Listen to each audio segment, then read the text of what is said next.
මම අද ඔයගොල්ලත් එක්ක ෂෙයා කරගන්නේ මම ගෙදර හදන එළවලු බිත්තර රොටියක්. ඒ සඳහා මම මෙන්න මේ විදිහේ පාන් පිටි අරන් තියෙනවා. මෙතන හැඳි 7ක්. ඔයගොල්ලෝ ගන්නකොට ගෙදර ඉන්න ප්‍රමාණයට ගන්න.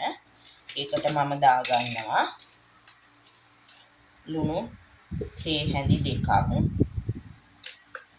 ඒක පිටි ප්‍රමාණය අනුව වෙනස් කරගන්න. දැන් මේක හොඳට කවලම් කරගෙන මේකට එකතු කරගන්නවා තෙල් මේස හැඳි 2ක විතර ප්‍රමාණයක්. මම මේ පිටි මෝලිය අනාගන්නේ උණු වතුරෙන්. වතුර ටිකක් හොඳට උණු කරලා ගන්න.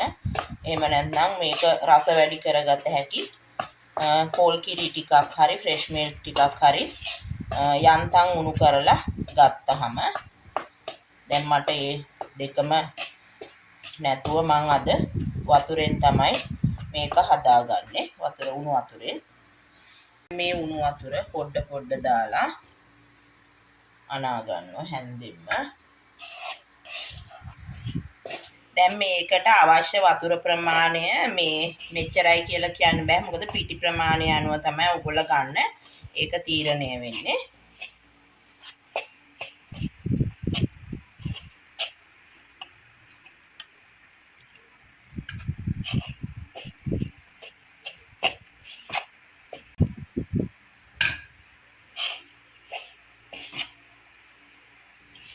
මේක දැන් රස්නේ පොඩ්ඩක් අඩු වෙනකොට අතින් පිටි මෝලිය හොඳට අනා ගන්න.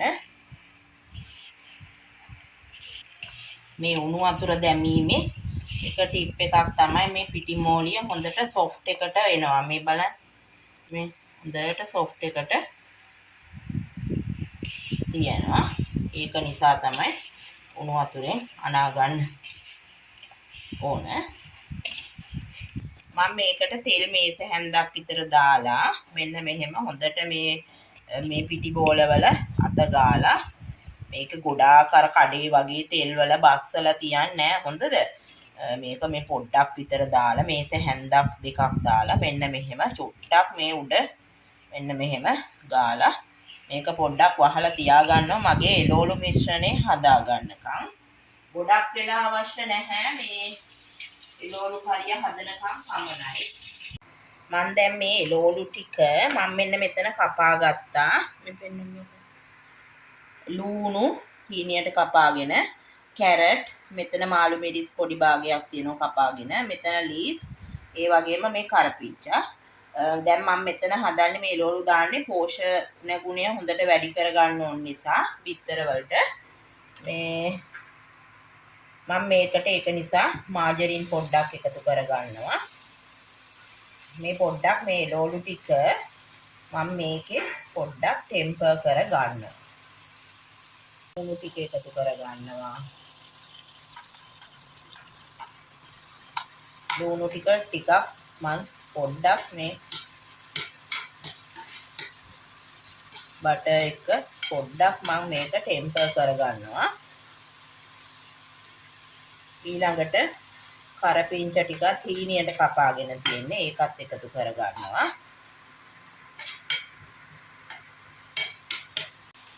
මම මේ හීනියට කපාගත්ත කැරට් ටික ඔයගොල්ලන්ට මේ වෙලාවේ තියෙනවා නම් බෝන්චි ටිකක් වුණත් හීනියට කපාගත්තට කමන්නේ. ඒකත් එකතු කරගන්න තවත් හොඳයි. මාළු මිරිස් පොඩ්ඩකුත් දාගත්තා හීනියට කපලා. ඊට පස්සේ අන්තිමේට මම මේ ලීස් ටික එකතු කරගන්නවා. හීනියට ඒකත් කපාගෙන තියෙන්නේ. මේවා වැඩිම මේ තෙලේ ටෙම්පරාදු කරගන්නේ නැහැ. මම මේකට කෑලි මිරිස් කුඩු පොඩ්ඩක් එකතු කරගන්නවා. ඒ වගේම ලුණු කුඩුත් ඒ හැඳි කාලක් විතර දාගන්නවා. දැන් මම ලිප ඕෆ් කරගෙන මේක පොඩ්ඩක් නිවෙන්න තියාගන්නවා. ලොකු බිත්තර 4ක් ගත්තා. මොකද මම රොටි 9ක් හදන නිසා මට රොටි 9ක් තමයි අර පිටි ප්‍රමාණයෙන් ආවේ. මම ඊළඟට මේක දැන් මගේ නිමිලා තියෙන්නේ. නිවෙන්න ඕන නැත්නම් මේක අර බිත්තරේට රස්නෙන් දැම්මහම බිත්තරේ උයා ගන්න පුළුවන් කැටි ගැහිලා කෑලි කෑලි වෙලට. ඒක නිසා මම මේක දැන් මේකට මේ එළවලු මිශ්‍රණය මේකට එකතු කර ගන්නවා. දැන් මෙතන මේ වෙලාවේදී ඕගොල්ලන්ට මේක මේ ලුණු රස ගම් මිරිස් එහෙම මදි නම් නැවත මේකට එකතු කරගන්න පුළුවන් මේ වෙලාවේදී. දැන් මේ බලන්න මේ හොඳට මේක ගොඩක් වෙලා මගේ තිබුණෙත් නෑ. මං අර එළවලු බිත්තර මිශ්‍රණේ හදා ගන්නකම් විතරයි මම පොඩ්ඩක් මේක තියෙන්න ඇරියේ. මේ හොඳට අර උණු වතුරෙන් අනපු නිසා තමයි මේ බුරුල තියෙන්නේ. මෙන්න මෙහෙම හොඳට මේ වගේ රොටිය හදා ගන්න ඕන. මම මේ පෑන් එක ලිපේ තියාගෙන මේකට දා ගන්නවා තෙල් පොඩ්ඩක්. දැන් මේ පෑන් එක මේ තෙල් එක්ක හොඳට රත් වුණාම මම මෙන්න මේ රොටිය මේකට දා ගන්නවා.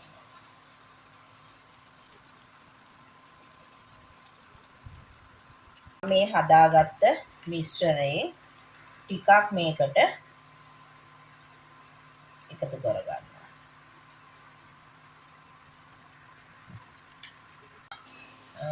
පොඩි ළමයෙකුට උනත් පාසල් ගෙනියන්න පොඩි බබාලට උදේට හදලා දෙන්න පුළුවන්. ඉතාමත් පහසුවෙන්.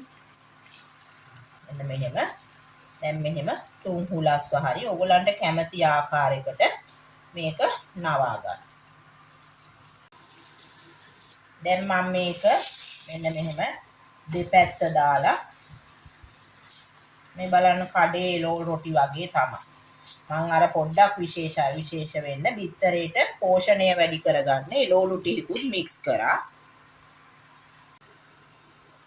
මෙන්න මෙහෙම දෙපැත්ත දාගෙන මේක පුච්ච ගන්න තමයි තියෙන්නේ රොටිය. මම තව එකක් පෙන්නන්නම්. මෙන්න මෙහෙම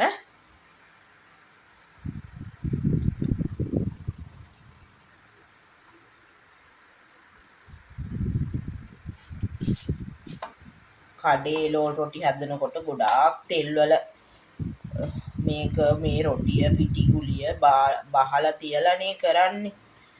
දැන් මෙතනදී එහෙම අවශ්‍ය නැහැ අපිට. එච්චර තෙල් හොඳ නෑනේ.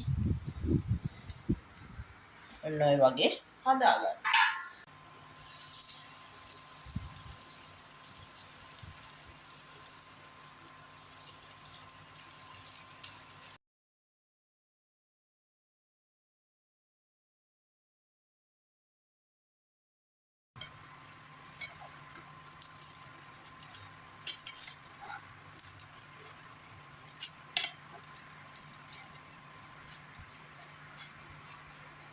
මේවා ඕගොල්ලන්ට කැමති ආකාරයකට නවා ගන්න.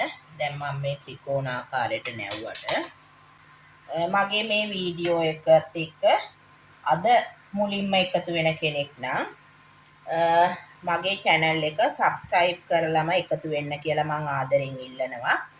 ඒ වගේම මේ වීඩියෝ එක හොඳයි නම් ඕගොල්ලන්ට යාළුවන්ටත් බලා ගන්න, share කරන්න, like එකකුත් දාන්න. මොගලන්ගේ වටිනා අදහස් මට පහලින් කමෙන්ට් එකක් මගින් දාන්න. දැන් මෙන්න මේ වගේ දෙපැත්ත හරවගෙන මේක ලස්සනට පුච්ච ගන්න තමයි තියෙන්නේ. මේ තියෙන්නේ හොඳට මේ බිත්තර එළවලු හොඳට තියෙනවා.